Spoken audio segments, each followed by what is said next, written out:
Hindi lang siya dapat ma-impeach, dapat makulong. Tapos si Duterte makulong sa munting lupa. Ayoko pa nga sa dahag eh. Papanakutin! So, huwag tayong malilito. Nag-aaway-away ang mga politiko, pero laging ang ating kaaway ay ang mga abusado at mga magnanakaw. Magkaisa ang bayan, parsulong ang laban ng bayan. Salamat. Papanakutin ang mga magnanakaw! Huwag malito sa team. So ayan mga kababayan, ang sigaw nila pananagutin daw ang mga magnanakaw, na kung saan ayan mga kababayan patuloy sila sa pagsigaw dito mga kababayan na impeach daw si Sara.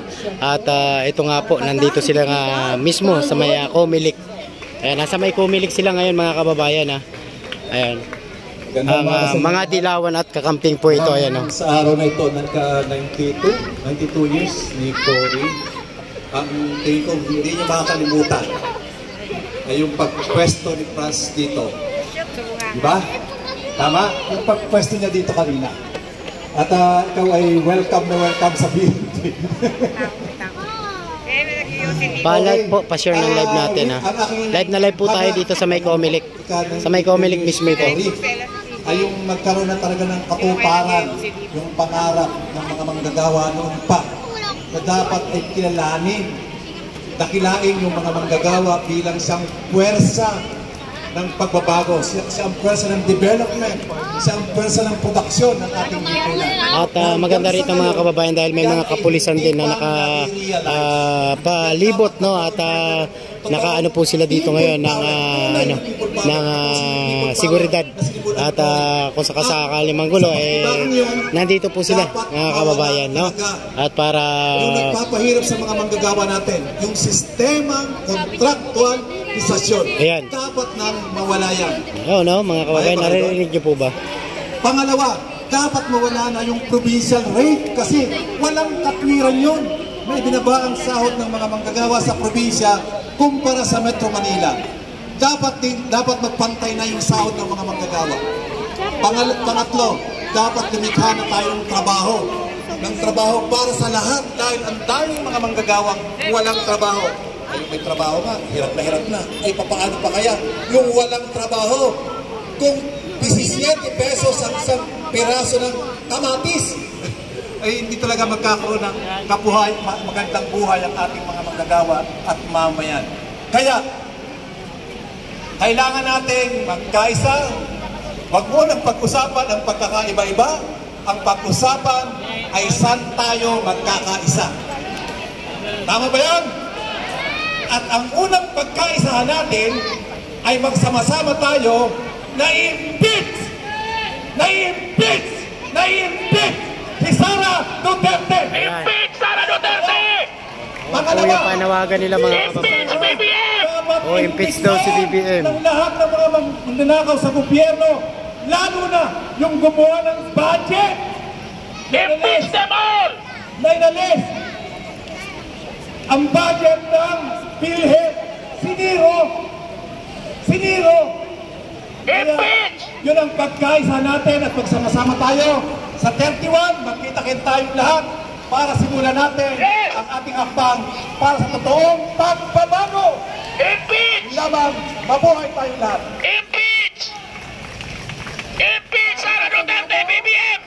Lodi Guzman. Ayan, ang galing. Tingnan nyo, Merong sa harap, merong pan sa likod mga kababayan. Impeach sa Sara daw at impeach Sara BBM. Ayan, grabe mga kababayan. Sani persa itong dilawan at kakamping na nandito ngayon. Ayan, Batangan. Ayan, kasama natin sa Solidarity. Batanggenyo pala ba yan? Batanggenyo. Ayan mga kababayan, patalsikin daw mga kababayan, bulok at legitimate na gobyerno. Ayan. Bulok at illegitimate na gobyerno. Patalsikin. Naku, may umiyak na Bulok. Mukhang may umiyak Ay ating inalala yung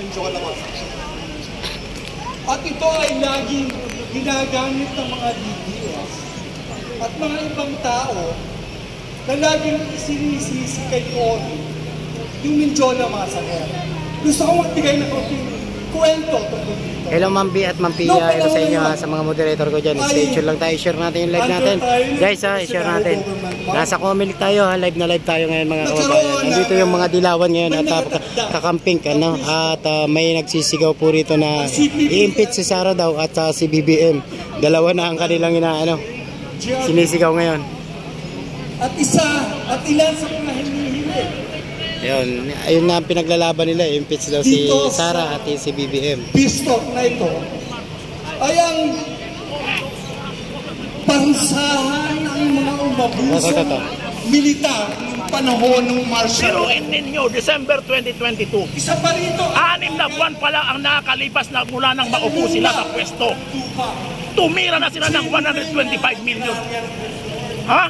Sino ang nagbigay ng 125 million? Na siyang unconstitutional na gawain kung hindi si BBM. Binigyan niya ng 125 million si Sara Duterte. At itong Sara Duterte ay winaldas ang 125 million in 11 days. So kung yan po ang tanong ninyo sa akin, hindi lang si Sara Duterte ang gusto kong ma-impeach, pati si BBM, kasi magkasabwat sila. Ang Marcos at Duterte ay walang pinagkaiba. Pareho silang salot, pareho silang magnanakaw, sinungaling. Pareho silang mga kuraptok, mandurugas sa kaban ng bayan. At sino ang naghihirap ngayon? Tayong mga mamamayang Pilipino. Tayong mga ordinaryong mamamayan. Yan po ang mensahe ko sa ating mga kababayan. Pag hindi natin ito iniligtas ang ating bayan, sino ang magmamahal sa ating bayan? Ha? Estados Unidos ba? Hindi. China? Hindi. Tayong mga Pilipino ang maglalaban dito sa bansa natin. At kung ang kinatatakot ko, baka dumanak ang dugo pag hindi natin ito nasolusyonan ng problema natin ngayon. Yan po ang mensahe ko sa inyo mga kababayan. Magising po tayong lahat. Matuto po tayong mahalin ng ating bansa. Nag-iisa lang ito. Huwag na nating hayaan. Piruin mo 1987 Constitution, 38 years have passed. Anong nangyayari sa ating konstitusyon? Maliwanag na maliwanag. Prohibit political dynasty. Naglipa na ang political dynasty ngayon na pinamumunuan ni Marcos at Duterte. Isa example lang yan kung paano nila binababoy ang ating konstitusyon. Ang pagkurakot nila sa kaban ng bayan, pork barrel. Matagal nang pinagbabawal yan ng ating konstitusyon. Sige pa rin sila. Kaya wala po, ang tanging solusyon natin ngayon ay people power na. Walisin natin, patalsikin natin ang mga taong ito.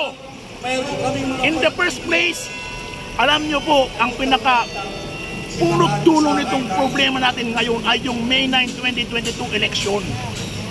Yan po ang gusto ko ninyong maintindihan. Dinaya yung ating eleksyon noong May 9, 2022.